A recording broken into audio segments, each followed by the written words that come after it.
크리스천의 기도 생활에 있어서 예수님의 이야기 속에서 두 장면이 심원한 영향을 미쳤습니다.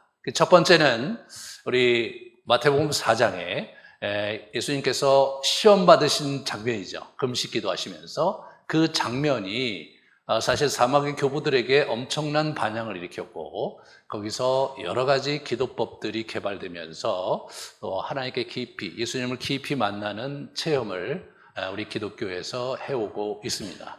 마찬가지로 오늘 이 본문도 쌍벽을 이루는 본문입니다. 그래서 나와 함께 깨어있으라, 이 깨어있는 기도를 어떻게 해야 되는지가 이 본문에 가득 담겨 있습니다. 우리가 이 본문에서 예수님의 고난과 또 예수님의 그 숨결을 느끼고 아픔을 우리가 공감하는 것뿐만 아니라 이곳에서 우리가 어떻게 우리 마음을 지키고 어떻게 주님을 알아가고 하나님을 또 만나야 될지에 대한 비밀이 같이 숨겨져 있습니다. 그러므로 좀 더 용의 주도하게 이 본문을 뜯어 봐야 돼요. 네? 그래서 제가 좀 약간 복잡하게 얘기할 줄 있을 것 같은데 각오를 단단히 하시고 깨어서 들으시기 바랍니다. 이 습관에 따라서 예수님이 겟세마네로 이제 내려가셨어요. 왜냐하면 예루살렘에서 겟세마네 내려갔다 올라와야 되거든요. 거기 있는데, 근데 처음으로 주님께서 자신의 심경을 제자들에게 노출하셨어요. 이것이 상당히 인상적이고 특별합니다. 한번 같이 이렇게 보시면 그 다음 점을 보여주세요. 네, 보시면 마음이 심히 놀라시며 고민하시며 슬퍼하셨다 이렇게 나와요. 놀라시고 슬퍼하셨어요. 뭐 슬퍼하실 수 있는데 예수님이 놀라시기까지 이런 생각이 들죠. 내 마음에 고민하여 죽게 되었으니, 고민하시는 건 이해가 되는데 죽게 되었다 그러면 여러분과 저 같은 사람이 해야 될 소리가 아닌가? 그렇잖아요? 죽겠어 정말 이런 얘기 하시는 거예요. 이분이요. 가끔 이제 그런 얘기를 해요. 죽겠다는 말 하지 말라고, 안 된다고 그러는데, 그런 경우 있습니까? 지금 예수님도 그러니까 여러분 마음껏 하셔도 됩니다. 자, 이 배신당한 것에 대해서 이분이 긴장하세요. 그러니까 이 기도가 쭉 끝나고 맨 마지막에 보면 배신에 대해서 얘기하세요. 그 기도 끝물에, 야, 이제 됐다, 우리. 이제 배신자가 나를 찾으러 오니까 가자, 이런 얘기를 하시는 거예요. 자, 사실 이 본문에서 가만히 보면 예수님이 지금 내일 십자가에 못 박혀 고통받으시고 하나님으로부터 멀어질 것에 대한 어떤 하나님의 아들로서의 고뇌와 그리고 이런 구속사적 차원에서의 굉장히 커다란 흐름 속에서 본인이 장중하게 기도를 드리신 것이 분명한데, 이쪽에서는요 제자들 때문에 씨름하시고 특별히 지난 3년 동안 그냥 계속 동고동락했던 그 가룟 유다에게 배신당하는 게 너무나 싫으셨던 거예요. 네? 이게 우리 예수님이시더라고요. 배신당하는 거. 예수님 같은 분이면 좀 툴툴 털어버리시고, 그래, 너는 네 길 가는 건데, 어쩔 수 없이 나는 내 길을 가고, 참 딱하다. 그리고 툴툴 털어버리시고, 지금 십자가 사역이, 이게 구속사역에 초점을 맞추셔야 될 것 같은데, 여전히 이분이 그 만찬석상에서 자기를 배반할 마음을 굳히고 떠나간 그놈이 마음에 걸리셨던 거예요. 제자들에게 또 지시를 합니다. 내가 기도할 동안에 너 여기 깨어 있어라, 여기 있어라, 앉아 있어라. 그러니까 11명 데려갔는데요. 우리 3명만 따로 더 깊숙이 들어갔고, 그러면 몇 명이 남았습니까? 8명 남았잖아요. 8명 남은 제자들에게, 야, 너희들은 여기서 그냥 내 기도하러 갈 테니까 여기 그냥 앉아 있어. 이게 재밌어요. 날 왜 기도해줘? 쉬어라, 이런 얘기도 아닌 거야. 앉아 있으래. 좀 쉬라고 그러시든가. 그렇게 이분이 얘기하시는 거예요. 이분이 조금 정서적으로 불안하셨던 것 같아요. 나와 함께 깨어있어라, 이런 얘기를 해요. 나와 함께 깨어있어라. 나도 이번에 오늘 철야기도 하실 판인데 나와 함께 깨어있어라. 물론 한 놈도 깨어있는 놈은 없었던 것 같아요. 그렇게 이분이 얘기하시죠. 그러니까 오늘 본문은 졸면서 띄엄띄엄 본 예수님에 대한 기록입니다. 그래서 마태, 마가, 누가가 기록되어 있고 요한은 아마 골아떨어졌는지 아예 언급조차 하지 않고 있어요. 이 기도 기도 자세와 이 분위기를 가만히 예수님이 이게 참 처절합니다. 이렇게 땅에 엎드려서 기도하시고 무릎을 꿇고 기도하시고 얼굴을 땅에 쳐박고 기도하시고 이분이 사실은 아주 처절하시던 거죠. 아주 처절하셨던 거예요. 저거를 다 보여주셨어요. 자, 저런 은밀한 자기의 그런 약한 모습 이런 거는 혼자서 그냥 하실 수도 있을 것 같은데 세 제자에게 특별히 노출하시는 장면을 보게 되는 거죠. 그 다음 걸 보여주시면 이분이 뭐냐면 할 수만 있으면 이 잔을 내게서 좀 비껴가게 해달라고 정말 한 인간의 그 고뇌 어린 기도를 솔직하게 이렇게 토로하시는 그런 기도를 오늘 하고 계십니다. 그러면서 세 차례에 걸쳐서 아주 피땀 흘린 기도를 하시는 거죠. 이제 이게 세 차례인 것은 마태와 마가가 세 차례이고요. 누가는 그냥 하나로 이렇게 묶었습니다. 마태 중심으로 한번 같이 보죠. 나의 원대로 마옵시고 아버지의 원대로 하십시오. 이렇게 나오는데 마가복음에서는 아빠 아버지요.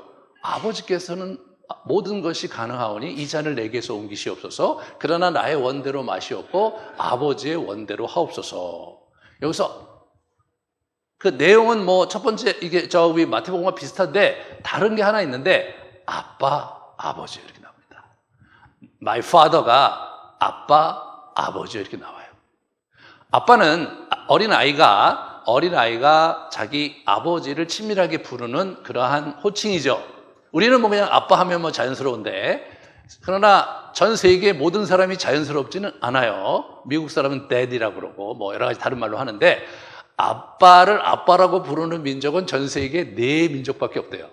예? 그 중에 셋이 어디 있냐면 이스라엘과 그 옆에 뭐 한두 더 있는데 제가 요르단인가 레바논이었던 것 같아요. 이제 물론 이제 이스라엘은 있고 그 다음에 멀리 떨어져서 생뚱맞게 저희 나라가 아빠라고 하는 거예요. 우리가 특별한 민족인 것 같죠? 예, 그런 것 같아요. 그래서 이 아버지라고 불렀는데 이 아빠란 말은 그 당시 유대인들은 그 누구도 하나님께 기도드릴 때 아빠라고 한 적이 없어요. 권위 있는 분으로 추앙했기 때문에 친밀한 언어로 하나님을 대하지 않았어요. 그죠? 그래서 실제로 야훼라는 말 자체도 그게 모음이 없었어요. 모음이. 그러니까 모음을 야훼 해놓고는 아도나이라는 그 모음을 따서 그거를 이제 아도나이 이렇게 불렀지 야훼라고 부르는 건 아니었어요. 이스라엘 사람들이 그게 이제 하나님의 이름이기 때문에 그냥 주님 이렇게 불렀던 것이죠. 근데 이제 예수님이 저걸 열어놓으셨는데 아빠라는 말이 복음서 전체에 여기만 기록이 돼 있어요. 저기 딱 한 군데 기록이 돼 있는 거예요. 이 장면에서 마가가 그걸 기록을 한 거예요. 마가가 누굽니까? 베드로의 제자죠. 이 사람이 그렇게 기록한 데는 베드로가 느꼈고 감지했던 그 뉘앙스가 아빠였던 것 같아요. 네? 그리고 우리 마태는 그 자리에 없었잖아요. 건너들었잖아요. 그죠? 세 사람한테 건너들었으니까 이제 그 사람은 그거를 좀 신학적으로 해석을 했던 거예요. My father로. 그런데 이 이야기의 반향은 이제 쭉 뒤로 넘어가면 우리 바울이 그 문제를 잘 발전시키고 있어요. 좀 더 얘기할게요. 그러니까 우리가 호칭, 하나님께 나아가는 호칭이 아빠였다. 그 다음에 두 번째, 만일 내가 마시지 않고는 이 잔이 내게서 나아갈 수 없거든 아버지의 원대로 되기를 원하나이다 라고 조금 부드러우셨어요. 조금 정돈이 되신 것 같아요. 마가는 그냥 동일한 말씀으로 기도했다 이렇게 간단하게 얘기를 하고 있습니다. 세 번째는 마태만 기록을 하고 있어요. 세 번째 같은 말씀으로 기도하셨다. 마가복음은 세 번째가 기도했다는 얘기 나오는데 뭐라고 기도했는지가 안 나왔어요. 그리고 누가는 아예 그냥 그렇게 얘기를 안 하고 있고요. 이게 이제 우리가 묵상을 해보면 그 예수님의 어떤 기도가 그런 세 차례 걸치시면서 마음이 고르고 담담해지게 평안하게 된 것을 얘기하는 것인지, 아니면 제자들이 계속해서 처음에는 듣다가 점점점 졸고 졸아서 결국은 아무것도 듣지 못한 상태가 된 것인지 알 길은 없습니다.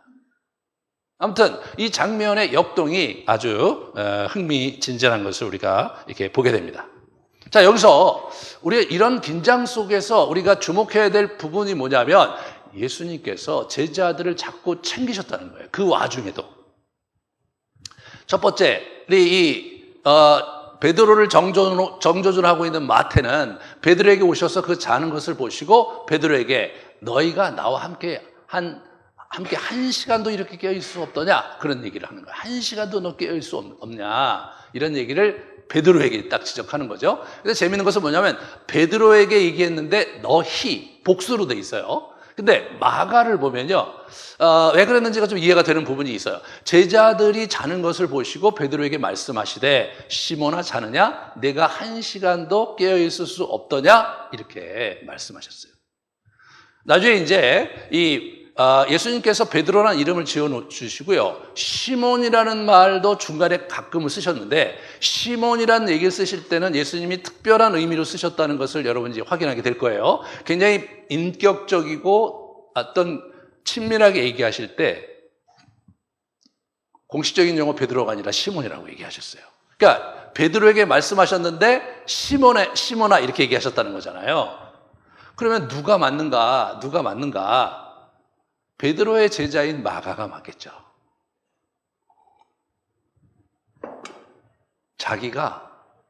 예수님께서 자기에게 시몬아 이렇게 얘기하신 거예요. 아주 개인적이고도 인격적으로 접근할 때 시몬아 이렇게 말씀하셨거든요. 그때도 그렇게 말씀하셨다는 거예요. 그거를 마태는 해석하기를 12사도의 대표자로서 베드로가 꾸지람을 들은 것으로 해석을 하고 있는 거죠. 사실 그게 또 맞고요. 여기서 베드로는 이때 사실 굉장히 충고가 평생 가슴에 맺혀져 있었을 것이라는 것을 쉽게 짐작할 수 있는데 이따 보시겠지만 베드로 전서에 가면 그 흔적이 남아 있습니다. 이렇게 얘기하신 데는 특별히 얼마 전까지만 해도 바로 전에 보여주시면 이 베드로가 이런 얘기를 했거든요. 모두 주를 버릴지라도 나는 결코 버리지 않겠습니다. 함께 죽을지언정 주를 부인하지 않겠나이다. 모든 제도 막 이렇게 얘기를 한 거예요. 그리고 거기서 일었을 때 요한복음은 검을 가지고 오거든요. 그 베드로만 검을 챙겨와요.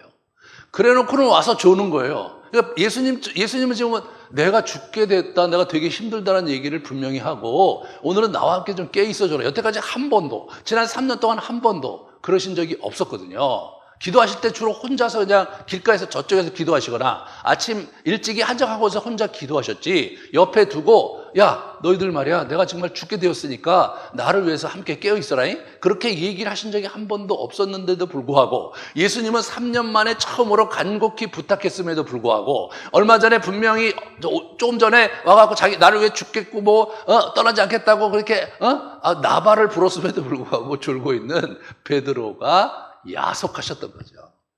베드로야 이 녀석아 이렇게 얘기를 하시면서 접근하신 그런 예수님의 그런 속내를 우리가 엿볼 수가 있습니다.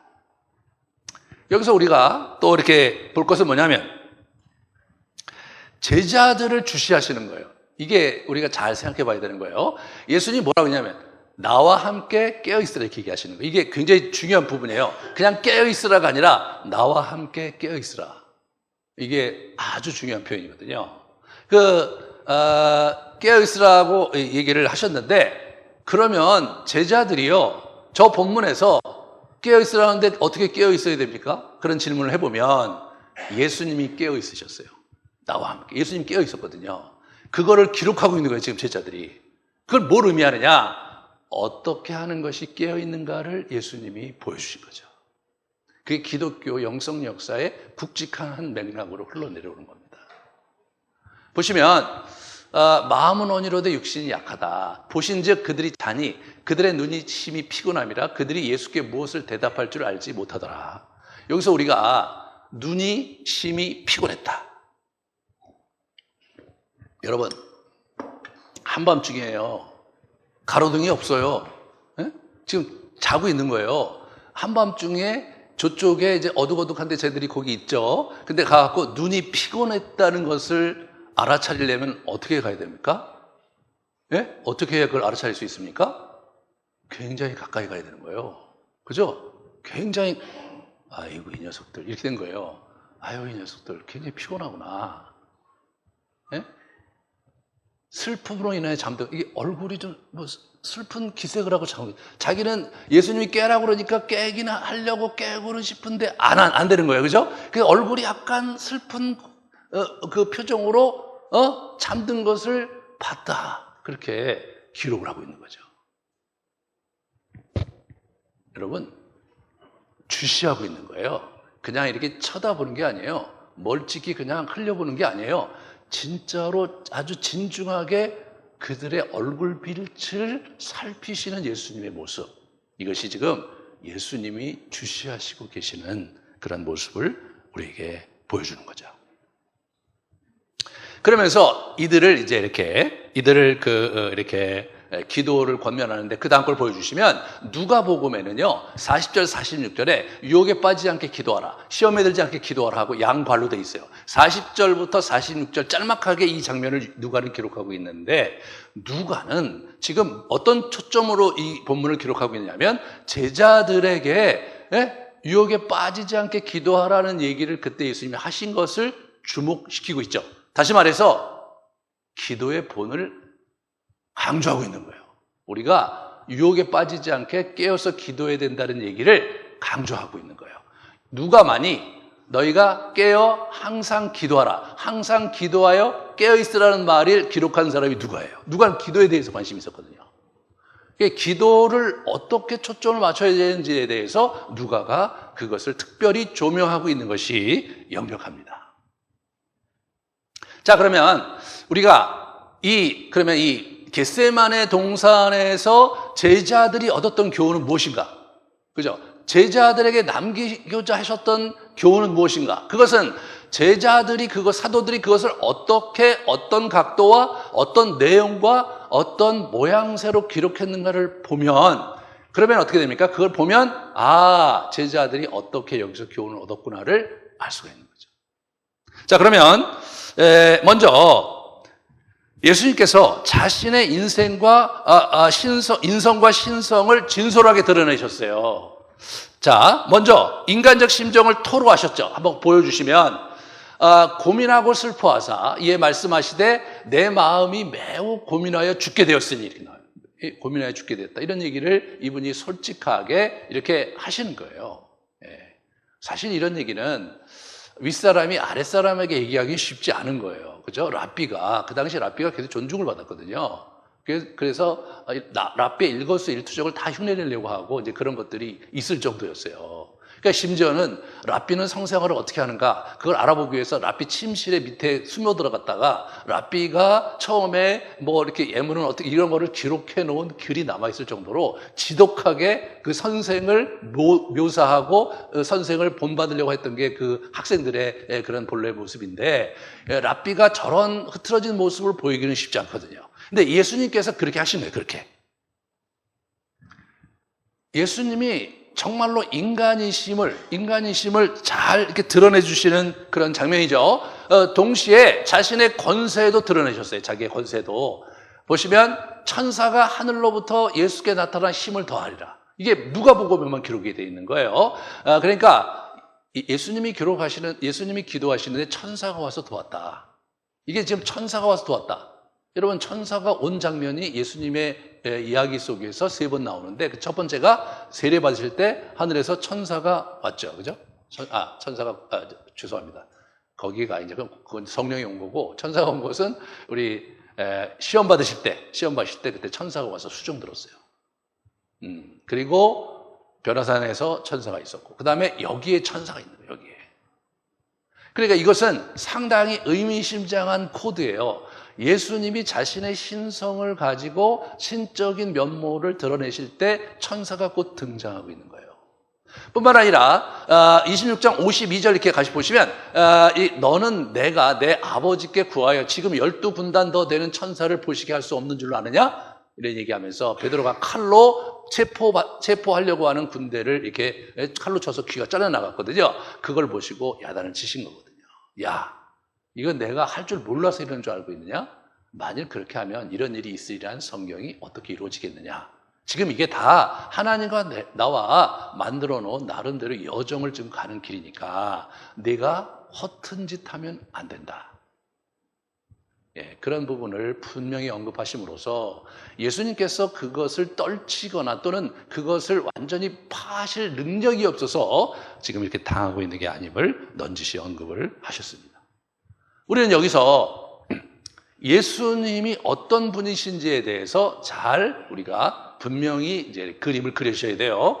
예수님은 신성이 있는 분인가 동시에 인성이 있었죠. 하나님의 아들로서의 그 신성과 마리아의 아들로서의 인성이 있었던 거거든요. 그 두 개가 같이 있는 거예요. 그런데 여러분, 이제 복음서를 보면요, 예수님의 인간적인 측면이 많이 기록이 돼 있어요. 많이 기록이 돼 있어요. 이 사도들은 이미 예수님이 부활승천하심으로써 그리고 재림하셔서 같이 교제하고 이제 그런 거를 쭉 같이 나누면서 예수님이 명백히 신이시고 하늘나라에 올라가셨잖아요. 그러면 그 이후에 예수님을 조망할 때 예수님의 신성을 좀 더 강조해서 그분의, 우리가 그때는 알아차리지 못했지만 그분의 신성과 신적인 능력과 신적인 실체가 이런 식으로 드러났다는 얘기를 더 많이 기록해야 됐을 것 같지 않으세요? 그래서 예수님이 신인 것을 좀 더 부각시켜갖고 그래서 많은 사람들이 예수님을 신으로 떠받들게 만드는 것이 더 유리할 것 같음에도 불구하고 실제로 복음서에는 예수님의 인간적인 면모가 훨씬 더 많이 기록이 되어 있는 거예요. 이것을 이제 우리가 주목해야 돼요. 예, 그리고 이제 서신서에 가면 예수님의 신성이 많이 주목이 되죠. 그것은 복음서에는 그렇게 기록했지만 서신서의 사도들은 그 복음서에 있는 예수님을 보면서 예수님의 신성에 대해서 강조하며 설교를 했는데 그것을 두 개를 통합해서 왜? 이 서신서는 복음서를 설교한 거거든요. 그렇지만 복음서는 인성에 대해서 많이 나오는 거예요. 그렇기 때문에 초창기 교회에서, 초대교회에서 예수 그리스도가 인간이자 신이라는 이 굉장히 많은 이제 그 충돌이 있었어요. 그 논쟁이 있었거든요. 그러니까 복음서를 가만히 보다 보면 예수님 인간이다. 인간인데 어느 순간에 이분이 신이 된 거 아니냐. 그런 관점들이 많았어요. 네, 이단들 중에 그런 사람들이 많았는데 여러분 굉장히 설득력이 있어요. 그렇죠? 인간이 있다가 나중에 이분이 정말 자기의 신성을 드러내면서 간 거니까 이분이 아마 신적인 자의식을 가지면서 가서 하나님이 된 거다. 하나님이 그렇게 만들어준 거다. 그렇게 해석하는 분들이 있었어요. 그게 굉장히 설득력이 있었죠. 설득력이 있었어요. 그런데 또 다른 극단은 뭐였냐면 예수님이 인간 같은 신이셨다를 주장하는 사람들이 있었어요. 그분은 신이기 때문에. 그렇기 때문에 인간의 옷을 입고 와서 연출했을 뿐이다. 다시 말해서 가짜 신 얘기를 한 거예요. 가짜 인간. 그러니까 그래서 어떤 문제가 발생하냐면 그러면 십자가에서 돌아가신 분이 누구냐 이거죠. 만약 인간 같은 신이라면 십자가에 죽으신 것이 사실은 쇼업한 거 아니에요. 그는 별로 이 신이니까 인간의 탈을 쓰긴 했지만 고통받고 이런 건 다 쇼업이 되잖아요. 그러니까 예수 그리스도의 십자가의 사건 자체가 무색하게 돼. 그것도 이단이 된 거예요. 그러니까 사실은 신이며 인간이시다는 결론을 이제 이렇게 그 당시에 이렇게 영성가들이 이제 이 본문에 있는 예수님을 만나면서 그런 결론을 내렸어요. 그래서 그걸로 땅땅땅 하면서 예수님이 신이자 인간이다. 완전한 신이자 완전한 인간으로 성경은 묘사하고 있고 우리가 만나는 분도 그분들이다라는 것을 결론을 내렸는데 그 결론을 내리는데 굉장히 오래 걸렸어요. 약 200여 년이 걸렸어요. 그래서 481년에 콘스탄티노플 칼케돈 회의에서 칼케돈은 이제 지금 그리스에 있는데 거기에서 이제 이렇게 결론을 내리거든요. 자, 보세요. 거룩한 교부들을 따라 우리 모두가 일치하니 한 분 동일하신 아들 우리 주 예수 그리스도께서는 신성과 인성에서 완전하시며 참으로 하나님이시며 참으로 사람이시며 이성적인 영혼과 육신으로 이루어지시되 신성에 있어서는 성부와 동질이시고 동시에 육신으로는 모든 면에서 우리와 동질이 되시되 죄는 없으시며 신성으로는 만세 전부터 성부에게서 나셨으나 인성으로는 우리 인간을 구원하기 위해 성모 동정녀 마리아에게 나시었으니 이렇게 이제 한 거예요. 그러니까 완전한 신성과 완전한 인성을 갖추신 분임을 우리가 알아야 된다. 그런 얘기죠. 그 다음에 이 두 번째 이제 파트는 뭐냐면 한 그리스도 성자 주 독생자는 두 성 신성과 인성이 한 인격 안에, 그죠? 신성과 인성이 한 인격 안에 공존하는 거잖아요. 근데 우리의 경험으로는, 있을 수가 없죠. 우리 안에 신이고 인간이 게 같이 공존한다는 게 있을 수가 없는 거예요. 그러니까, 여러 가지 문제가 많이 생긴 거죠. 사실, 예수님이 천지 창조하실 때 같이 있었고, 이 삼라만상이 그분이 지으신 것이기 때문에, 이 삼라만상에 있는 그 어떠한 모델과 어떠한 예로도 저 존재적 특성을 설명할 길이 없는 거예요. 네. 그래서 저렇게밖에 안 되는 거예요. 혼동되지 않고, 변하지 않으며, 분할과 분리됨이 없이 연합되어 있다. 네. 개념은 이해가 되시죠? 하지만 그게 실제로 그런 게 어떻게 존재할지 우리 가늠하지 못해요. 그 다음 걸 보여주시면, 두 성의 차이는 어떤 의미에서도 연합에 의해 파괴되지 않는다. 연합되어 있는 상태에서 신성과 인성이 고유한 그 특성을 같이 갖고 있다. 그렇게 결론을 내린 거예요. 그 다음에 마지막으로 각성의 속성들은 훼손되지 않고 그대로 보존되며 두 성은 두 인격으로 나뉘어지거나 분리되지 않고 함께 한 인격과 본체를 형성하니 이는 곧 옛날 선지자들과 예수 그리스도께서 친히 우리에게 가르치시고 우리 교부들의 신조가 전해준 한 아들 독생자 로고스 주 예수 그리스도시라. 네, 그렇게 이제 우리 선배들이 결론을 내린 거예요. 이런 정통신학이거든요. 그래서 신성과 인성이 이게 두 개가 완벽하게 갖춰 있다라고 결론을 내린 거예요. 누가? 사막의 교부들과 사막의 교부들의 그 영향을 받은 학자들이 그렇게 한 거예요. 그 당시에는 성경이 있고 하나님을 믿은 게 아니었어요. 예수님을 믿은 게 아니라 성경은 4세기에 정리가 된 거예요. 이제 사도들의 기록된 것 중에서 영감이 있다고 감독들이 인정한 그런 것들을 가지고 최종적으로 정한 거거든요. 세 가지 포인트가 있어요. 하나는 신뢰할 만한 저자에서 기록됐느냐. 그러니까 사도들과 사도의 영향받은 사람에 의해서 기록됐느냐. 두 번째는 뭐냐면 그것이 핍박 상황 가운데에서 저걸 태워버리려고 하는 그런 핍박이 있었거든요. 저 성경을 태워버리려고 하는데 목숨을 걸고 지켜낸 문서 목록이 있느냐. 여러분 태워버린다면 다른 건 다 태워도 좋지만 하나님의 말씀을 태울 수가 없으니까 그걸 목숨을 걸고 지켰거든요. 그 리스트에 있었느냐. 세 번째는 실제로 예배 드릴 때 저 말씀을 낭독하고 사용하면서 사람들에게 영감을 주었기 때문에 꾸준히 그 하나님의 말씀으로 살아있는 말씀으로 교회 공동체에 사용됐느냐. 이 세 가지 기준을 가지고 이 전체가 모였어요. 전체가 이제 감독들이 이제 콘스탄틴 대제 하에서 전체가 모여서 투표를 해서 거기에 모인 지역에 있는 모든 감독들이 100% 맞다라고 생각한 게 정경이 된 거고요. 그 중에서 일부는 오케이, 일부는 확인할 수 없다고 얘기해서 한 것은 외경이 됐어요. 외경. 그것부터는 어떻게 되냐면 이제 하나의 기독교 참고 서적, 기독교 서적이 된 거죠. 위경이라고 했어요. 거짓 위경. 위경은 뭐냐면 모두 다가 아니다라고 생각해 위경이에요. 그거는 사실은 위경 같은 경우는 그냥 참조 정도 해야 되는 거예요. 그러면 정경과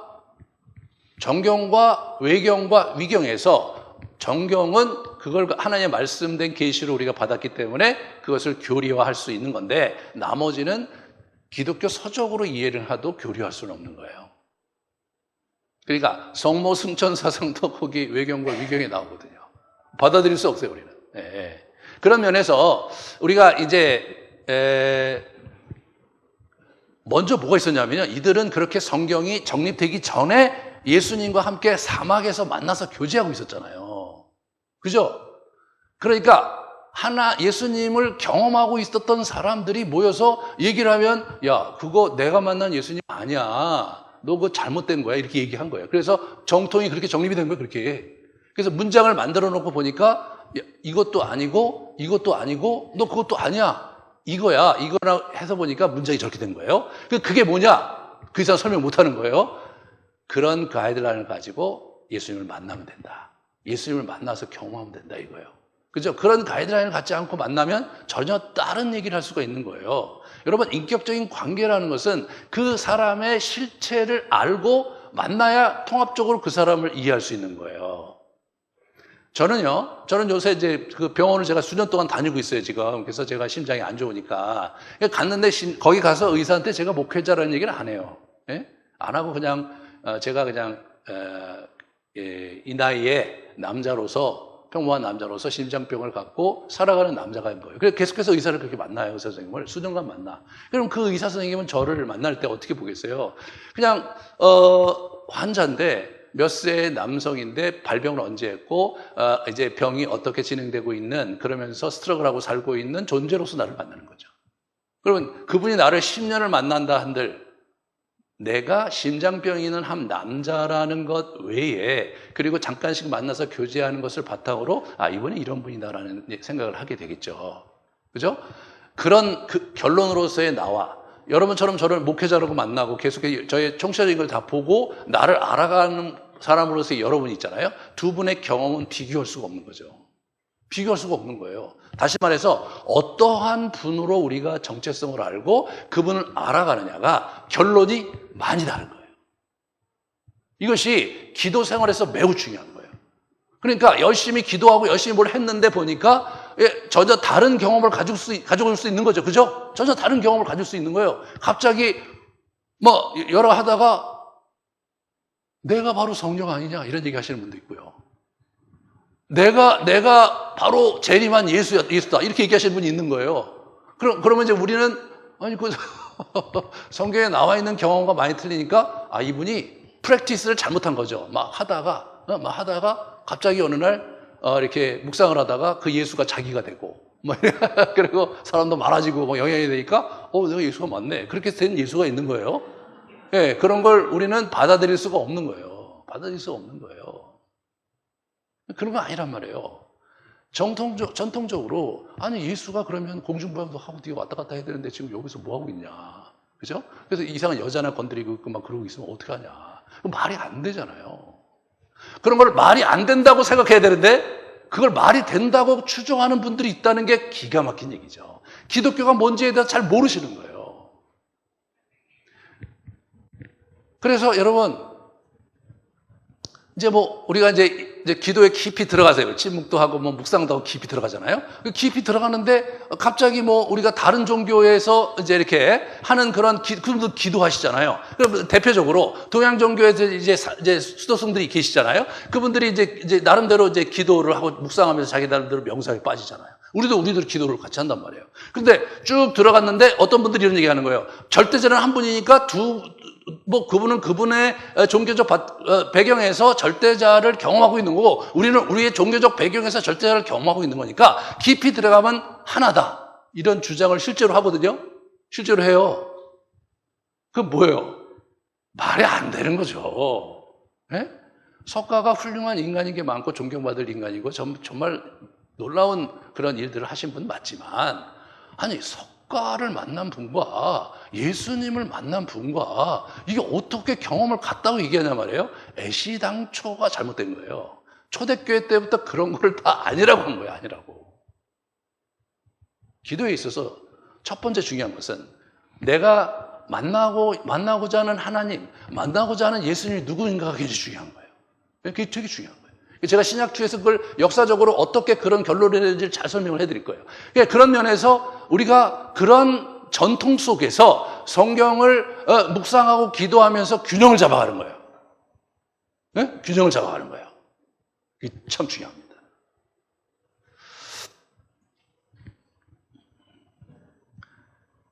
그래서 여러분이 막 기도를 많이 하고 그러는데 묵상도 많이 하고 그러는데 자꾸 그냥 예수님의 실체가 분명하지도 않고 예수님과 자꾸 잘 안 된다. 그죠? 그렇게 되면 기도 방법론을 바꿔야 돼요. 방법론을. 네.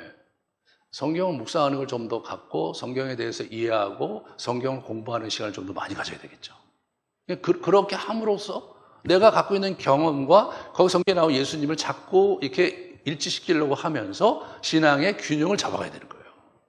근데 그 과정에서 전통적으로 기독교 전통에서 내려온 선배들의 있는데 그 선배들 중에서도 열매가 교회에서 아주 이분은 제대로 신앙생활을 한 분 맞다라고 결론이 난 사람들, 그런 사람들의 그런 전통과 그 경험을 우리가 가져다 쓰는 거예요. 그게 매우 중요한 거예요. 예. 그래서 우리가 기도 생활하고 신앙 생활할 때 중요한 게 뭐냐면 그런 전통을 잘 우리가 흡수해야 되겠다. 예, 그것이 저 여러분에게 드리고 싶은 권면입니다. 그 내용에 대해서는 신약2에서 잘, 맥걸게 신약2에 잘 설명을 해 드릴 겁니다. 자, 그 다음에 기도의 중요한 가르침의 예를 이제 보여드린 거예요. 아까도 얘기했지만 아버지라는 호칭을 이분이 사용하심으로써 우리 바울은 다시 무서워하는 종의 영을 받지 아니하고 양자의 영을 받았으므로 우리가 아버지라고 부르었다 이거예요. 양자의 영을 받았다. 뭐 우리 배경에서, 유교적 배경에서는 양자의 영 하면 친자와는 정말로 거리가 있는 도대체 뛰어넘을 수 없는 간극이 있는 존재로서의 양자이기 때문에 우리가 좀 불편하겠지만 로마 시대에는 그렇지가 않았어요. 로마 황제가 친자도 있고 양자가 있는데 양자가 더 적합하다 그러면 양자에게 그냥 왕위를 물려줬어요. 조선의 왕조에서는 양자와 친자가 있는데 누가 왕이 승계서열이 누가 위겠습니까? 친자가 마땅히 위죠. 그죠? 못났더라도. 하지만 로마는 그런 사회가 아니었어요. 일단 그 사람의 양자가 되면 친자하고 법적으로 아무런 차이가 없는 그런 대우를 받았거든요. 우리가 그런 대우를 받고 지금 하나님 나라를 사는 거예요. 그래서 하나님의 상속자요. 그리스도와 함께한 상속자니 우리가 그와 함께 영광을 받기 위해 고난도 함께 받아야 된다.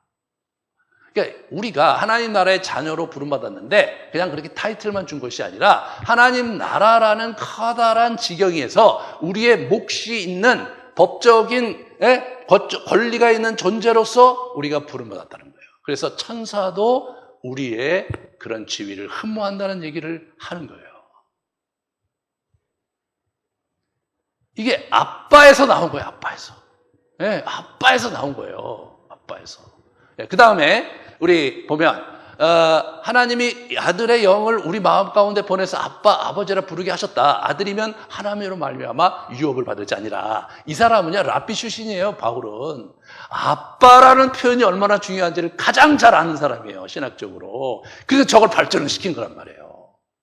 그러므로 우리가 하나님께 기도할 때 아빠라고 부르는 아빠라고 부르는 그런 친밀감을 가질 자격과 권한이 있다. 여러분 이렇게 말씀을 드립니다. 그 다음에 두 번째로 시편 저자들과 같은 심리 역동을 보여주셨어요. 이분이. 그죠? 만일 하나님의 뜻이어도 이 잔을 내게 옮겨달라. 예수께서 힘쓰고 애써 더욱 간절히 기도하시니 땀이 땅에 떨어진 핏방울이 되었다. 핏방울같이 되었다. 그러니까 이 시편 저자들 중에서 하나님이 때로 나한테 멀어지신 것 같고 외면을 해서 말해요.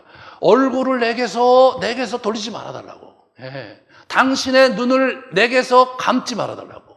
졸지 말아달라고 막 애통하게 기도하는 그런 목소리들이 이 시편에 보면 굉장히 많이 나오거든요. 그러한 시편의 저자들이 가졌던 정서를 이분이 고스란히 경험하고 있었다는 거예요. 이것이 정말로 너무나 감사한 거예요. 이분이 우리와 동일한 사람으로 이 땅에 존재하셨고 그렇기 때문에 우리의 애통함을 누구보다도 잘 체휼하시는 분이라는 거예요. 이분이요. 세 번째로 기도에는 다 때가 있다. 때가. 그죠? 이제는 자고 쉬라 보라. 때가 왔다. 때가 있다. 왜 우리가 깨어 있어야 되느냐? 때를 놓치면 손실될 게 많아요. 우리가 인생을 살다 보면 그죠? 그때 근래 정신 차리고 잘 결정을 했어야 되는데 그걸 자꾸 놓치는 거예요. 계속해서 기회가 오는데 우리가 그때 잘 분별하고 적절한 판단과 적절한 행동을 취했을 때 우리 인생이 쌓여가는 거거든요. 그게 안 되면 수년을 살아도 계속 어느 지경을 계속 맴돌 수밖에 없을 때가 많은 거예요. 우리가 깨어서 기회를 놓치면 무슨 뭐 하나님 나라에서 큰 재앙을 입거나 하나님 못 가거나 그런 건 아니에요. 하지만 우리 인생의 복을 많이 날려버리는 거예요. 하나님께서 우리에게 축복을 주실 것을 인격적으로 수납해야 되거든요. 그냥 거저 주시는 것 같지만 깨어서 수납해야 되는 거거든요. 가나안에 들어갔어요. 이 땅이 다 너희 땅이다 라고 하고 다 제비 뽑아서 분할을 했지만 너희가 밟는 땅이 네 땅이가 되는 거예요. 가서 싸워서 자기가 밟아야 되는 거예요. 네, 그걸 끝까지 밟지 못하고 헤맨 그러한 지파가 단지파고 그 친구들이 이상한 짓을 하면서 우리 아주 상당히 어려운 이야기들이 우리 사사기에 기록이 되어 있거든요. 우리가 깨어서 분별하고 우리가 능동적으로 가야 되는 거예요. 그러니까 상급이 있는 거죠. 거저 오는 것이라면 왜 상급이 있겠어요? 우리가 분별하고 그때그때 조치를 취하고 기도하면서 그것을 붙잡는 그러한 수고와 노력이 있으니까 그걸 상급을 주신다고 하는 거죠.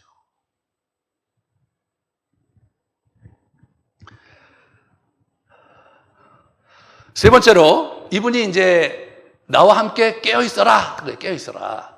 Keep watch with me. 이게 이분이 하신 말이에요. 이게 예수님께서 기도하시면서 유일하게 부탁하신 거예요. 제자들에게 유일하게 부탁하신 거예요. 이게 뭐 keep watch with me예요.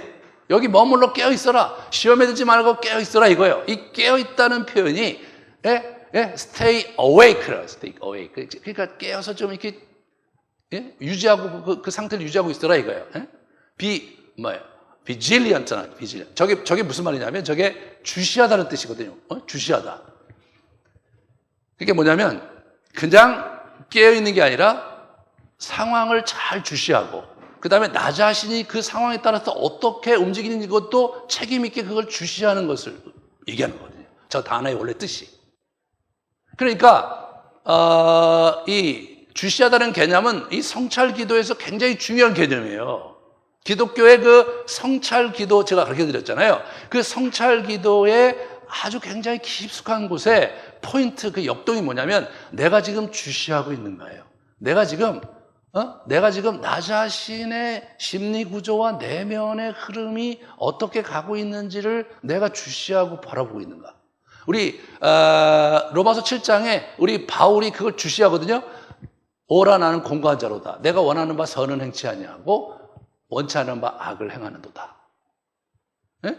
악이 나를 사로잡아 오는 것을 보는도다. 이런 얘기를 하거든요. 이게 무슨 얘기입니까? 자기 안에서 일어나는 내면의 그 흐름과 역동을 이분이 주시하고 있는 거죠. 주시하고 있는 거예요. 네. 그게 굉장히 중요한 포인트거든요. 기도에. 그러니까 기도가요, 하나님과 나와의 관계 속에서 내가 찬양하고 감사하고 간구하는 기도도 있지만 나 자신을 성찰하면서 인격적으로 하나님을 알아가는 역동의 기도가 또 있는 거거든요. 그 역동의 기도가 있어야 뭐가 있습니까? 내가 내면이 성장하는 거예요. 내 내면이 예수 그리스도의 은혜로 서서히 바뀌어가는 거예요. 우리가 안 바뀌는 이유가 뭐냐면 내 내면의 깊숙한 나의 존재에 그분의 은총이 스며들도록 나를 그분께 내어드릴 줄 모르는 거예요. 그거 어떻게 해야 되느냐? 깨어서 예수님과 함께 깨어 있어야 된다는 거예요.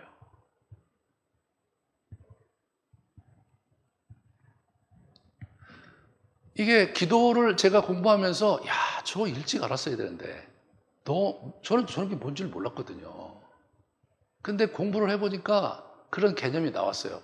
그런 개념이 있다면 그건 뭐 수도승지 하는 거지 이렇게 생각을 했는데 성경 공부를 해보니까 저런 게 저기 있는 거예요. 그러니까 이 고대의 이 교부들이요 그냥 뭐 열심히 했는데 뭘 열심히 했느냐, 성경 있는 말씀을 계속 암송하고 묵상하면서 자기의 기도의 스타일과 기도의 길을 찾아가신 분들이에요. 그거를 몰랐던 거예요. 네.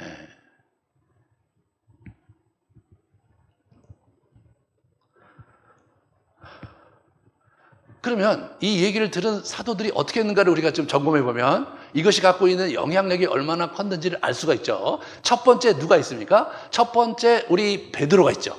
베드로는 뭐 명시적으로 이걸 이제 아주 정면으로 맞닥뜨린 사람이죠. 한번 보세요. 이분이 베드로 전서에 잘하셨어요. 만물이 마지막까지 가까웠으니 그러므로 너희는 정신을 차리고 근신하며 기도하라. 정신을 차리고 근신하며 기도하라고 되어 있잖아요. 자기가 그걸 안 해갖고 굉장히 힘들었던 경험이 있었던 분 아니에요. 근신하라 깨어라. 너희 대적 마귀가 우는 사자같이 두루 삼킬 자를 찾다니. 마귀에게 몇 번 먹혀본 사람이 이 사람이잖아요. 그 왜 먹혔느냐? 왜 먹혔습니까? 깨어있지 못해서 먹혀온 거예요, 자기가. 그래갖고 예수님께 얼마나 민망한 짓을 하고 자기가 얼마나 정말 형편없는 짓을 한 거예요. 그때 깨닫고 자기는 자기의 인생에서 이제 더 이상 그렇게 하지 않으려고 무지무지 애를 쓴 거죠, 이분이요. 그래서 마지막으로 저 유언을 남기고 이분이 돌아가신 거예요. 그러니까 여러분 보세요. 기도하라가 있잖아요. 예? 기도하라고 했잖아요. 이게 두 개가 같이 가요. 예? 깨어서 기도하라. 또는 기도하고 깨어있어라. 이 두 개가 다른 것처럼. 이게 한 덩어리거든요. 한 덩어리. 그러니까 이게 두 개가 같이 가야 되는 거예요. 그러면 우리의 호프 사도 요한은 어떻게 되는가? 사도 요한이 이분이 이분은 여기 머물러 나와 함께 깨어있어라 말씀하셨거든요. 머물다에 초점을 맞춰서 이분은요, 내 안에 거하라, 나도 너희 안에 거하리라. 나는 포도나무에 너희는 가지라. 그가 내 안에, 내가 그 안에 거하면 사람이 열매를 많이 맺는다 이거예요. 그러니까 이분은 예수님 안에서 거할 때, 그럴 때 깨어있게 된다는 거예요. 여러분 잘 이해하셔야 돼요. 이 개념을 잘 아셔야 돼요. 예수님과 함께 있을 때, 함께 머물 때 깨어있다는 거예요. 깨어있으면 어떻게 됩니까? 그러면은 열매를 많이 맺게 된다는 거예요. 너희가 내 안에 거하고 내 말이 너희. 그러니까 내 말이 거하는 거잖아요. 예, 하나님의 계시, 예수님의 계시의 말씀이 묵상하면서 내 안에 거할 때 하나님의 임재 속에서 내가 그분 안에 거하는 장면으로 이게 쭉 들어가면 내가 깨어있게 된다는 거죠. 그러니까 여러분 깨어있는다는 말 자체가 상당히 인격적인 관계에서 어떤 역동이라는 걸 여러분이 감지하셔야 돼요. 그럼 우리가 이제 세 번째로 들어봐야 될 사람이 야고보잖아요. 그죠? 우리 베드로와 요한과 야고보인데 야고보는 일찍 죽었어요. 그죠? 글을 한 글자도 안 남겨놓고 속절없이 사도행전 12장에 돌아가시는 바람에 야고보의 얘기는 우리가 천국에 가서 듣도록 하겠습니다. 근데 사도 바울은 어떻게 얘기했나요? 사도 바울의 얘기를 좀 들어보죠. 깨어 일을 행하고 죄를 짓지 마라 이렇게 얘기했어요. 이분이 이 이야기를 잘 묵상하신 거예요. 기도를 계속하고 기도에 감사함으로 깨어 있어라 이거예요. 네? 감사함으로 깨어 있어라 이거예요. 항상 성령 안에서 기도하고 이를 위하여 깨어 구하기를 항상 힘써라. 항상 그걸 하라는 거예요. 항상. 여러분 항상 한다니까 맨날 쥐가 나고 그냥 목사님도 항상 기도하라고 그러고 막 하루에 3번 하니까 너무나 여러분이 힘들어 하시고 그래서 어떤 분들은 교회를 떠날 고민을 많이 하시더라고요. 항상 뭐 하라고 그러니까.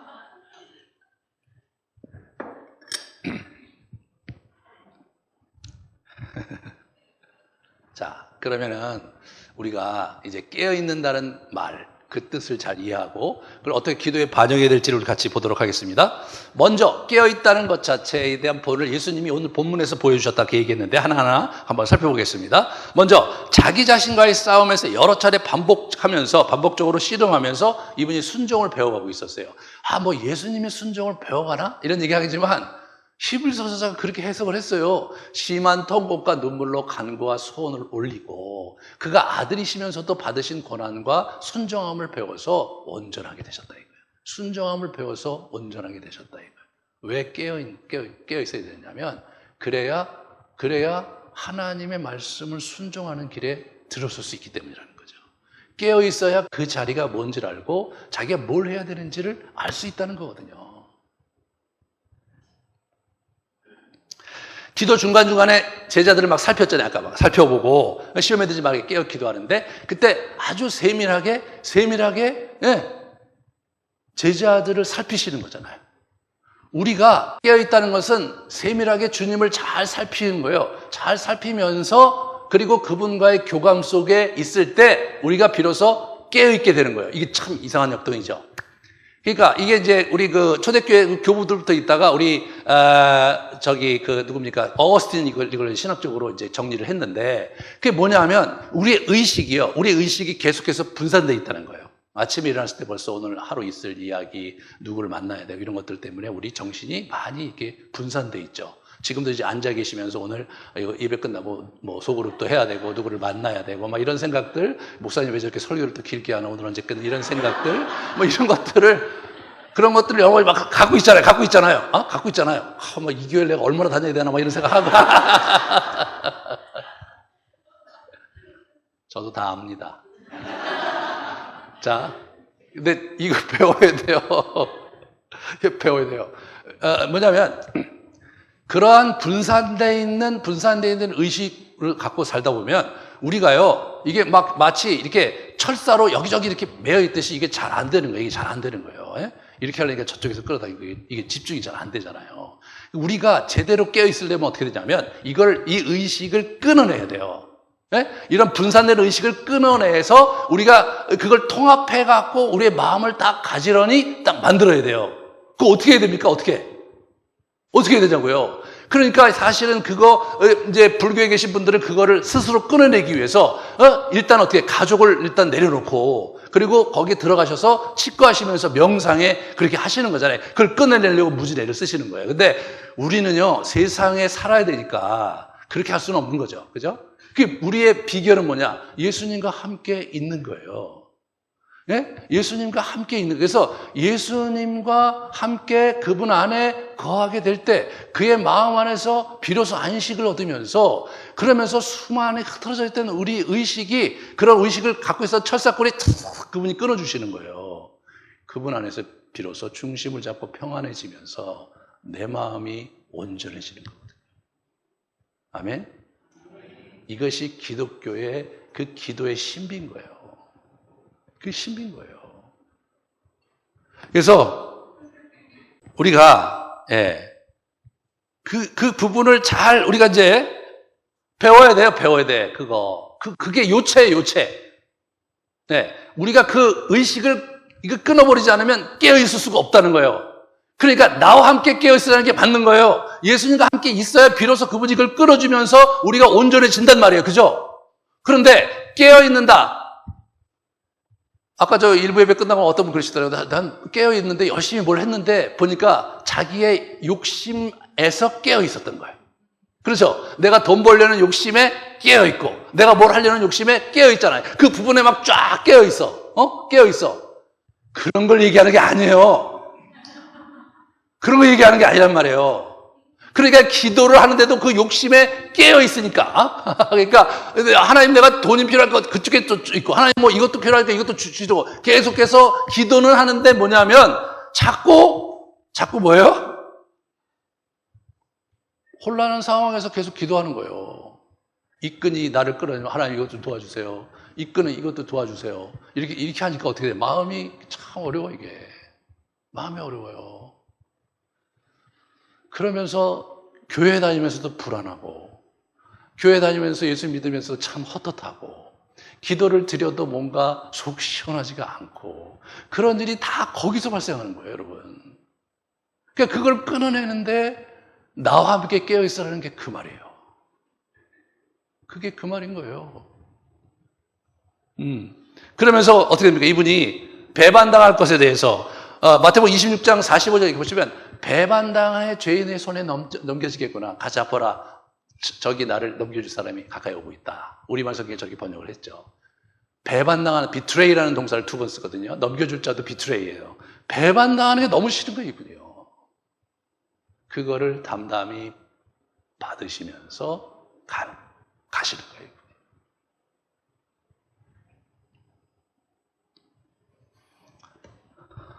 이런 담담함이 우리에게 필요한 거죠.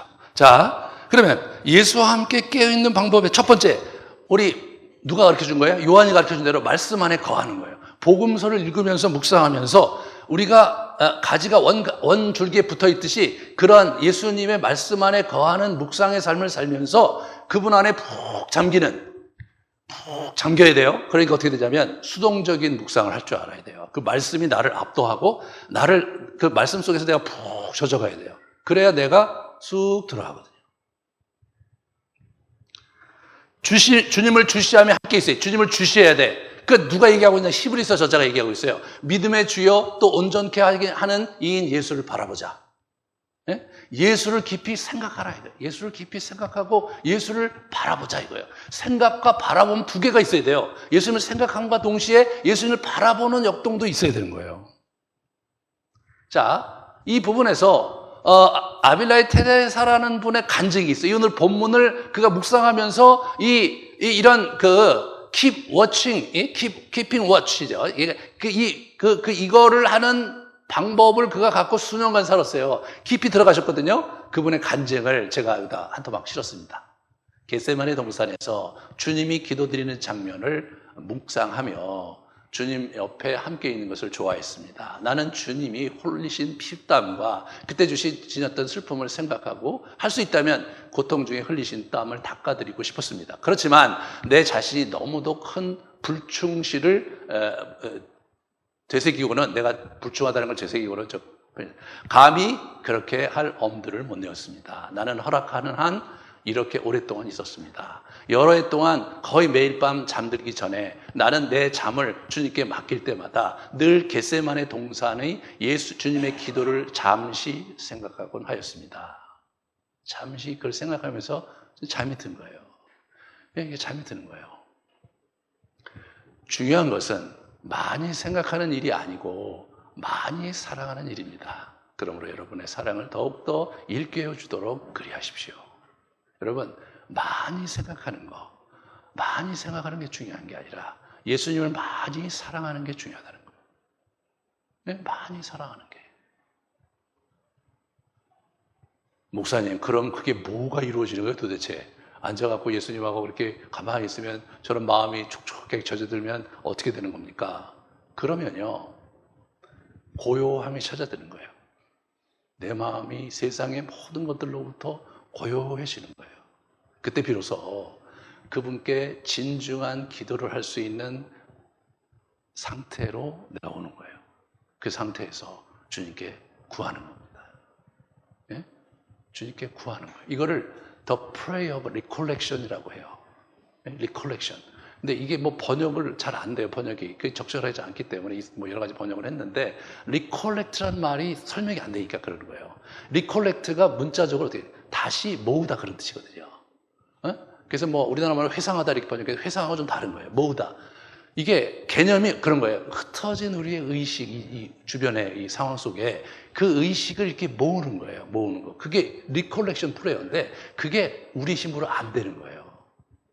우리가 저분처럼 예수님 곁에 머물면서 그분을 주시하면서 그분의 마음을 호흡하면서 그분이 내게 와서 주시는 터치와 감동을 경험하면서 자연스럽게 어떻게 돼요? 세상의 모든 근심과 분산된 의식들이 타다타다닥 끊어지면서 그분 안에서 고요한 평안을 누리는 거예요.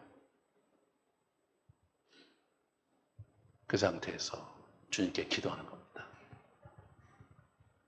사랑하는 여러분,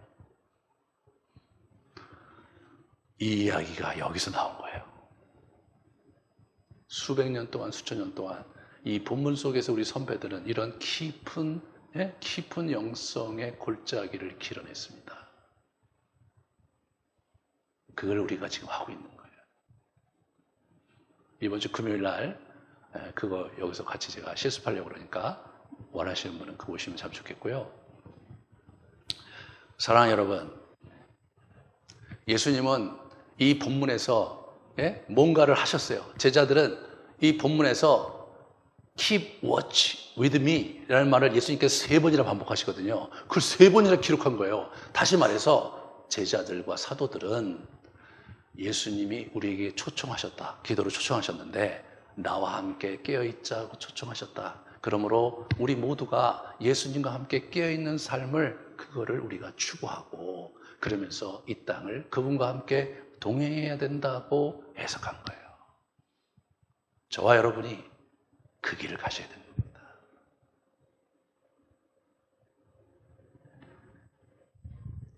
잠깐 우리 좀 한번 우리도 해보는 시간을 가지려고 그래요. 이게 올해는 잘 안 되거든요. 그래서 3번부터 시작해요. 3번부터. 그래서 한번 우리가 기도하기 전에 오늘 본문 이야기들을 가만히 한번 묵상을 해보세요. 예수님께서 마음이 몹시 곤비해서 제자들을 불러놓고 거기 앉아서 기다리고 너희 셋은 나를 지켜보면서 나와 함께 깨어있자라고 하시면서 3차례에 걸쳐서 정말 간절한 기도, 가난하면 안 했으면 좋겠다는 기도를 올리는 그 기도하시는 모습을 여러분 한번 그려보시면서 그 사진 하나 보여주실래요? 제가 말하는 곳 보시면 잘 상상이 안 되시는 분은 저 그림을 보시면서 눈을 감으시고 가만히 곁에 계셔보세요. 질문하실 것도 없고 그냥 가만히 그냥 있어 보세요. 예수님의 호흡, 그분의 음성, 그분의 땀방울, 그분의 그 떨리는 몸, 호흡 이런 것들을 가만히 느껴보시면서 잠깐 머무시고 나서 그래서 혹시 여러분 마음에 오는 생각들과 감정이 있다면 그걸 가지고 주님께 기도하는 시간을 가져보도록 하겠습니다. 같이 우리 잠깐 침묵으로 겟세마네 상상 속의 묵상을 시작하도록 하겠습니다.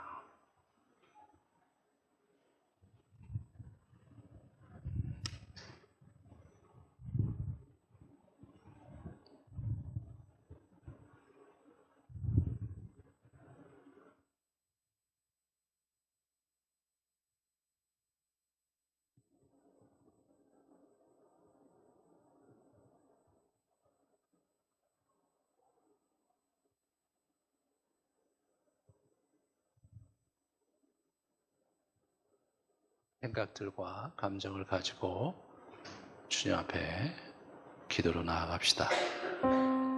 혹시 아무것도 느낀 것이 없다면 오늘 말씀드리면서 느꼈던 바를 또 깨우쳤던 바를 주님께 올려드리며 기도로 나아갑시다.